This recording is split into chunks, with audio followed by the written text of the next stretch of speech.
Hey everyone, my name is Dan DeCloss. I am the founder and CTO of PlexTrac, and many of you may have seen me in the past promoting PlexTrac throughout the past several years. But I'm also a pen tester, and I'm a pen tester by trade. And in my time in pen testing, I've always wanted to make sure we were focused on the right things and getting the right work done, and that's why I've been passionate about PlexTrac and building the platform to really help pen testing teams and pen testers and anybody doing kind of security assessments to stay focused on the fun stuff, the most important things. And that's hacking, that's finding complicated exploits, that's being able to collaborate effectively, not only with your team members, but with your customers on the findings that you're identifying and the risks that are involved in that.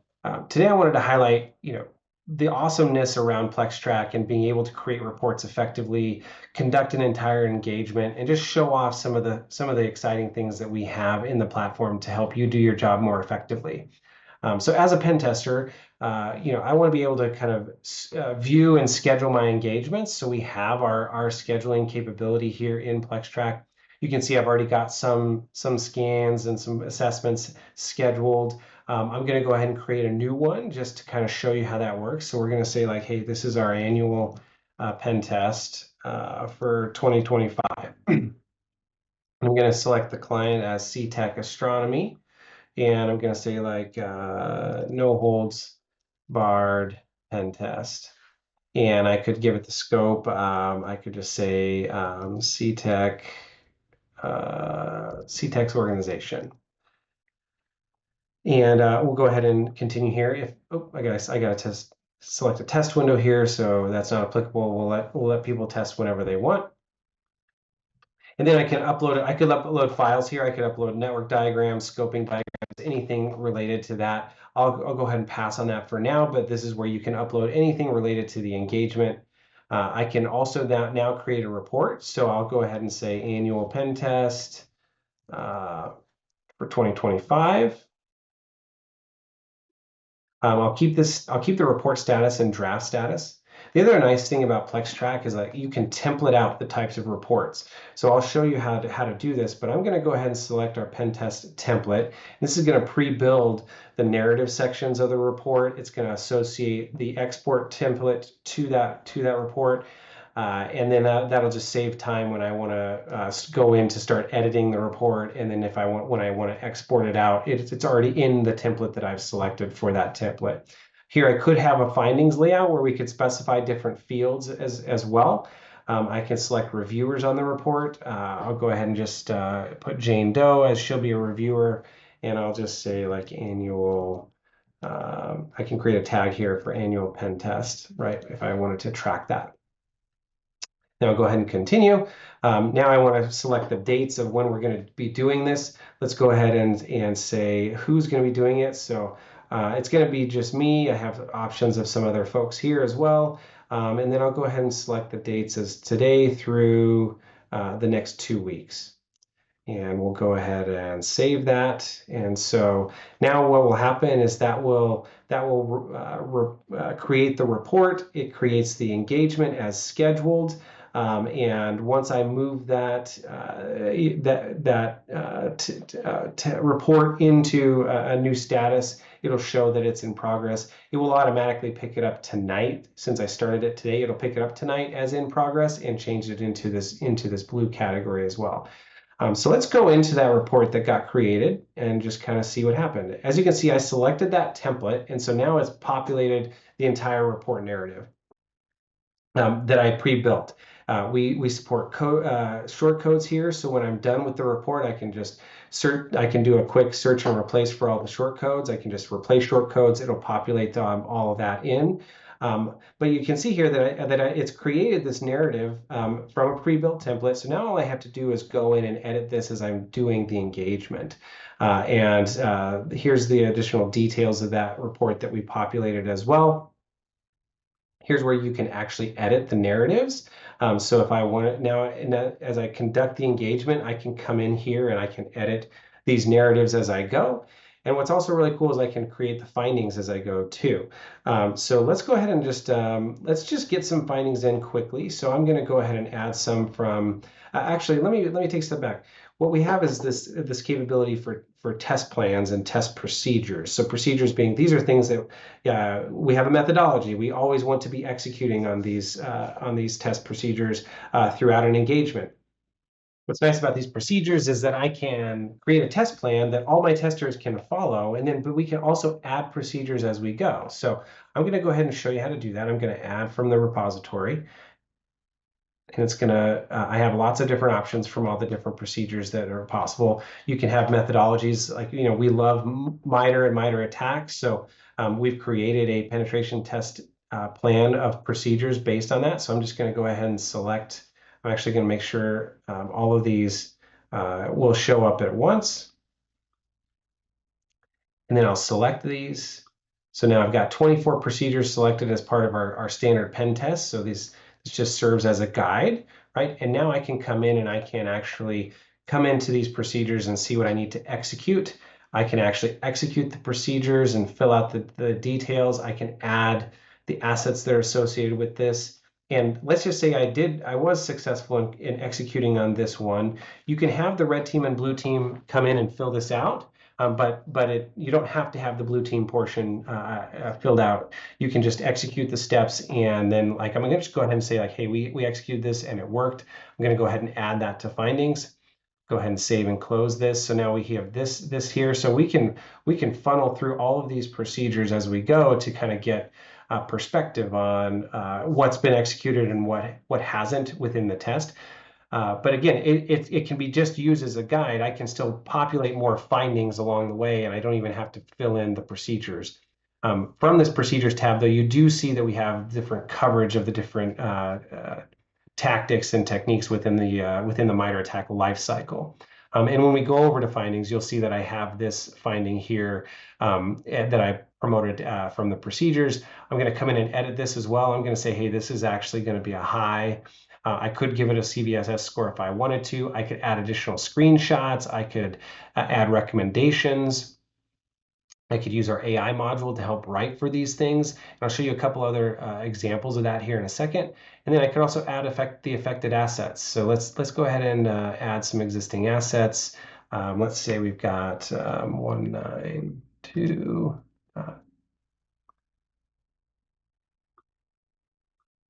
And we will now we have these assets associated with this. And you'll also notice that these findings are in draft status, but they've also been applied now a risk score.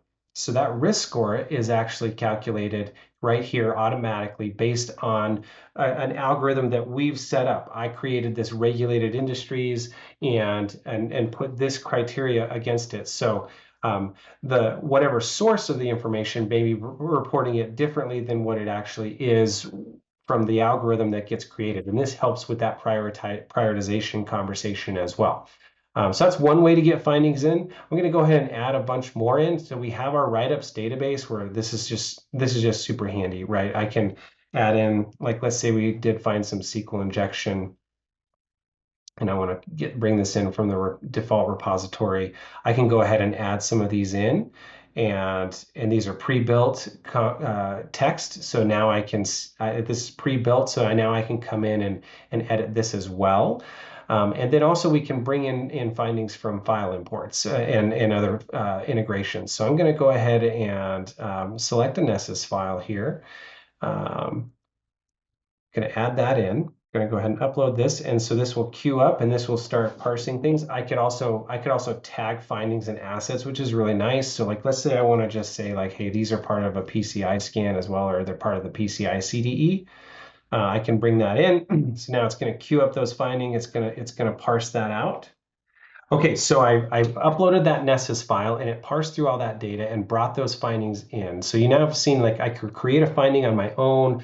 I brought in some findings from our write-ups database, and I've also imported some findings in from a scanning tool this one was Nessus, but we support a lot of different scanning tools. So what's nice is now I can actually start getting to the nitty-gritty of adding information to the report. I can add screenshots. I can adjust all these things. And remember that this is geared towards being a client portal in addition to being able to export into my custom documentation templates. So all these findings are in a draft status. And I can move them in and out of draft status. I can also provide notifications through our platform, and I can also do workflow automations as well, which is really handy. So I've got some workflow automations set up, and I'll show you those in a second. But let's just say that I'm in the middle of an engagement, and I'm really excited to be finding some critical issues, but because I found some critical issues, I want to notify my customer that they should probably come in and take a look at these. This scan file actually obviously brought in quite a few critical vulnerabilities, but for the sake of brevity, I'll just kind of show you like, okay, I want to notify them of these two right away. So I'm going to go ahead and update the status. I'm going to say, hey, I'm notifying these folks. And then I'm also going to, and you'll actually you can actually see that substatus here if we go ahead and add this column, which if you're not familiar with our column customizer, it's really handy. So I kind of like to bring this right here by the status. And so you'll see that these two now are open and notified, but let's go ahead and actually publish those findings so that they actually will get the notification. And what I have in my workflow automation is that it will anytime a finding gets published or edited via being published, it will then go ahead and update the status of the finding to in process. So you'll see here, now that I come in, this finding is now updated to in process, and you'll see that it's updated by that regulated industry findings to in process workflow. So how did that do that? Let's go ahead and check it out because it's really cool. And then I can enable one to actually show that it can get assigned to a Jira ticket and stuff like that. But I can still do that manually. I can link to Jira, I can link to ServiceNow. So if my customer has those set up, I can link straight to it and create a ticket, and it's bidirectional. So this can all be done while I'm doing the report. I'm still in the engagement, and I can interact directly with them on some critical findings. But let's jump over to our workflow automation engine just to kind of show that off for a second. You'll see here that I have a few workflows created and enabled. One where it's like, hey, if all the information, if a finding comes in from Nessus and it's an informational, I just don't even want to worry about it. So like once that gets published, I just want to close out the finding. I don't, you could also maybe, have it be deleted, but let's just say I don't want to delete the data. I want it to still be there as informational, but I don't want to have it be as like an open finding. I just want to close it. So that's what this workflow will do. If we come into the one around the change of the status when it's in that regulated industries client group, see we can specify what client groups may have specific workflows assigned to them as well. So because it's in this specific client group, and the finding met that criteria, I'm going to go ahead and change it to in process. But what's really going to be cool is now I'm going to actually enable this one around escalating critical findings.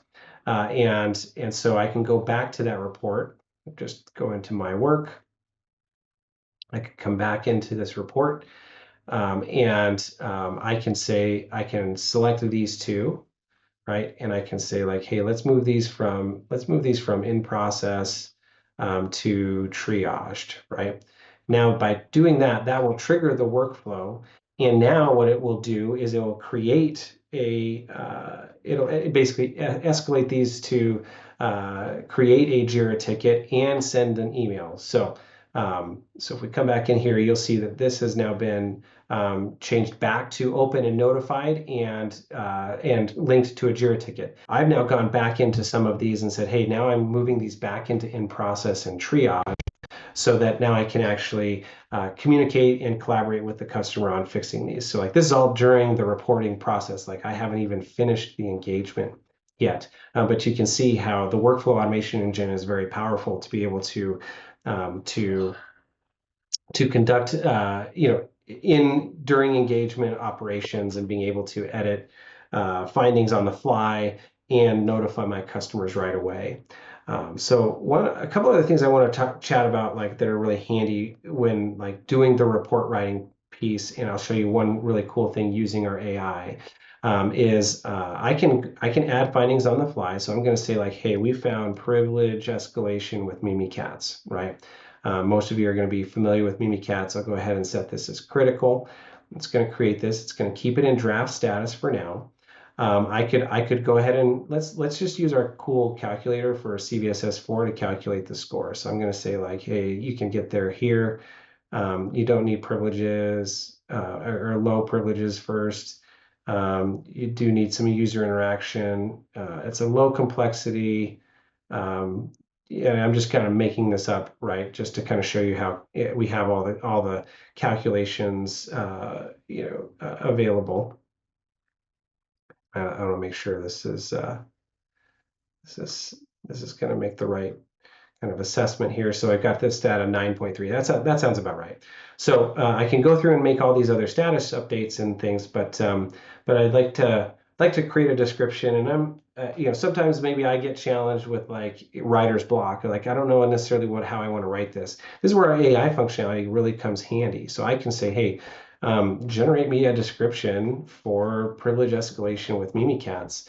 What this is doing is it's probing our AI engine and actually coming back with the information to help populate my description. And so this is going to be really handy. It gave me kind of an initial place to start, right? So I can insert and replace this. Now I can edit this as I go. Okay, well let's have it use this for the recommendations as well. So this is nice. And now it's going to create recommendations based on its knowledge of the industry and how to what it has related to Mimikatz. And if I didn't like it, I could click regenerate.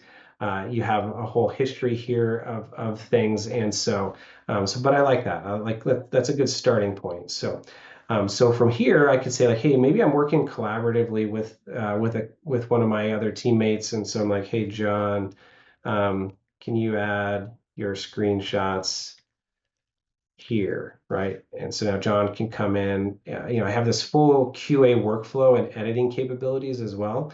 One thing that I forgot to mention is that you can enable track changes on the report itself or on specific sections of the report. So it would be like instead of maybe saying powerful, I want to say effective, right? I can have those track changes. So now you have a full QA workflow. You also can have a full real-time collaborative experience within this, which is really cool. So from a team perspective, multiple people can be in here at once, just making the report as you go. You can have these track changes, and that flows through to where you can have that full QA lifecycle within a report. So I'm going to go ahead and add a couple assets here just to kind of keep consistent with what's going on.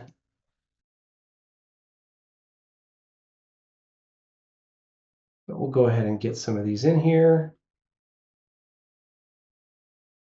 Great, and then we will hit save. So now I've got some assets that were impacted by Mimikatz. And so you'll notice that as you've probably seen, go ahead and find that one real fast, that these are getting a risk score associated with them as well, right? So I mentioned earlier, you've got this risk score. You can create whatever risk scores that you want and assign the criteria and how that criticality starts to come into play. So this is the algorithm that I created for this regulated industries, but you can do that on a per client basis. You can do it for your entire customer base. And you can have a default one for your entire customer base, or add them for in addition to having them be for specific customers as well. So this really makes it handy from a contextual scoring perspective. And then from the customer side, they can start to have a prioritized remediation plan based on their contextual risk scoring. So that's very handy. And let's just go ahead and say that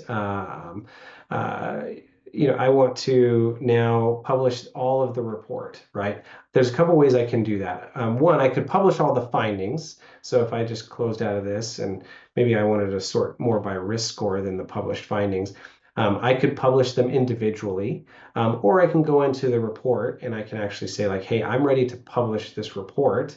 And what this will do is that it will provide access to the customer for all the findings as well as the narrative sections. So let's just go ahead and do this.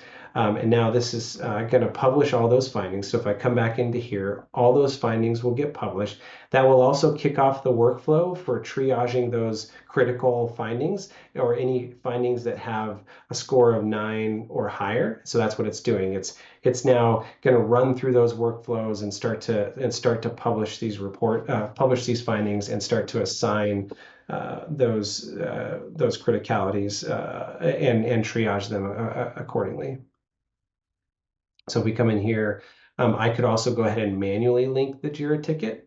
So in the background, it's going to be doing all the triage and the notifications and things like that as we go. So as I come back into this report, you can see now that all these critical findings have been identified as open and notified, and these tickets have been linked into our Jira project.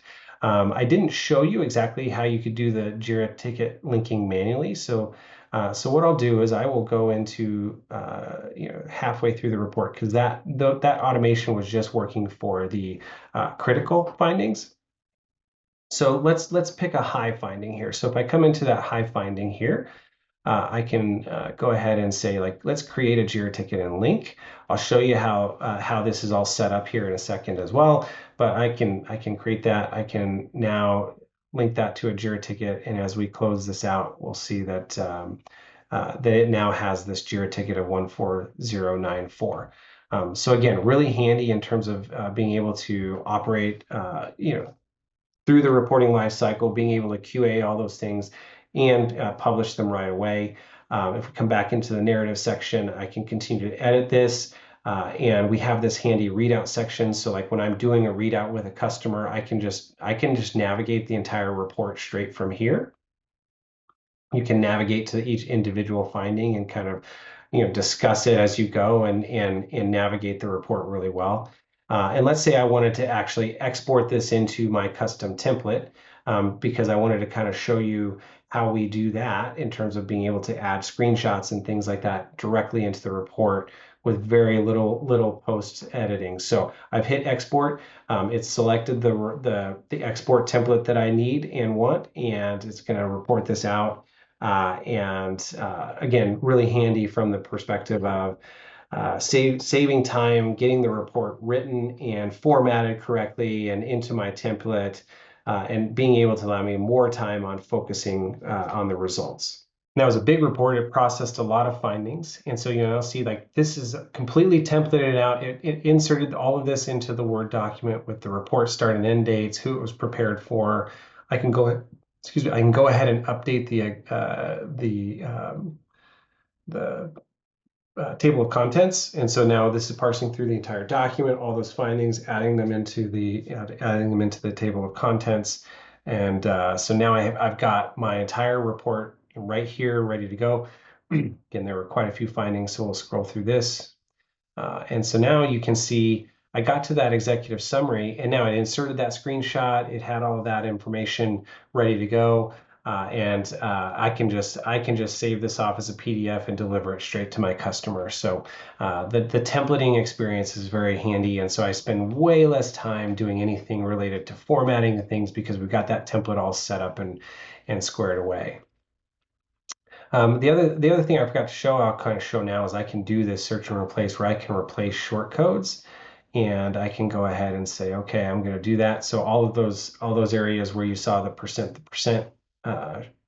will be replaced. There you go. So now that replaced all those short codes. And again, everything we do in PlexTrac, we try to make it as streamlined as possible, as automated as possible, to keep you focused on executing the engagements. One final thing that I also want to do is, like, once I've published a report, I can work with the customer on, like, let's say we have programmatic areas of risk.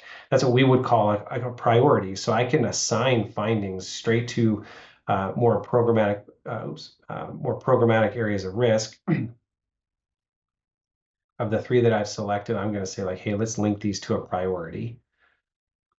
And I could say like, hey, let's just assume they were part of the advanced threat actor. So it's going to link those. I can select the assets associated with them as well. So now I've selected all those, and I'm going to link that to a priority. So now I have that priorities module that I can come into, and I can say like, hey, I've got advanced threat actors. It has its own risk scoring equation assigned to it. I've got 11 linked findings and 21 assets. This starts to give me a perspective of like, of the priorities I've established in my quote unquote risk register, what are the most important ones I should be focused on first, right? So we've got that advanced threat actors, but we've also got externally facing assets and exposures there, right? So more findings, more critical assets associated with it, because asset criticality, it makes up 40% of that, right? So it helps me assign and get a bird's eye view of how I want to close and work on these findings. So priorities module is really cool from being able to just highlight with your customers, how do I fix the most important things first.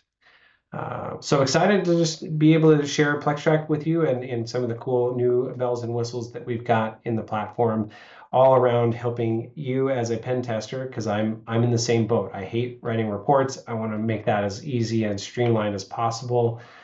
So with PlexTrac, we can do all of this in a quick and easy manner, as quickly as possible. And I hope you get to check it out.